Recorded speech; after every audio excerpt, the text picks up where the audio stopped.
Okay, let's see, where are we? That's number 15. We did 16. We did 17. An angel flew through the room. Remember, when conversation pauses? You all know number... Didn't you hear that one? When conversation pauses, when you're with your friends, when suddenly when nobody talks, that's an angel. An angel just flew through the room. Number 18, you all know that one. Supposedly, philosophers in the Middle Ages debated a specific question about angels, which to us sounds silly. What was that question?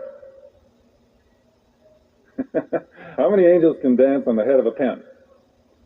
Now, I was thinking about that. Now, you also have to remember that, flat-headed pins are a modern invention. So it wasn't how many can dance on the flat-headed pin.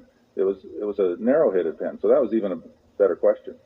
Because quite a few can obviously dance on our flat-headed pins, but on one, on a narrow-headed pin. Now, they seriously thought about things like that. See, that's where this whole thing about how many angels, it sort of comes from a time in history where they thought differently. They thought a lot differently. All right, number 19, a very familiar saying, contains an allusion to angels. See if you can fill in the blanks. Now, to get you started, television, you can buy a vowel from me for $1. That'll get you started. Otherwise, you may never know the answer to that one. $1 a vowel. I'll see you afterwards. Okay, number 20. According to the African-American spiritual, Swing Low, Sweet Chariot, what role do angels play at the close of one's life?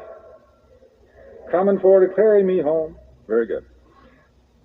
What do the angels have to do with the law of God? This is found in Acts 7:53.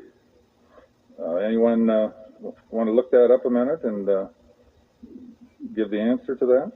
Number 21. Acts 7:53. I hope it's the correct one. If it isn't, I'll blame my secretary, of course. Somebody want to read that?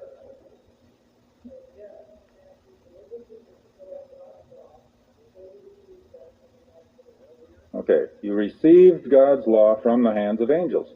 So, God's law, which means the capacity to know right and wrong, I think, in the broad sense, is put in our hearts, according to that verse, by angels.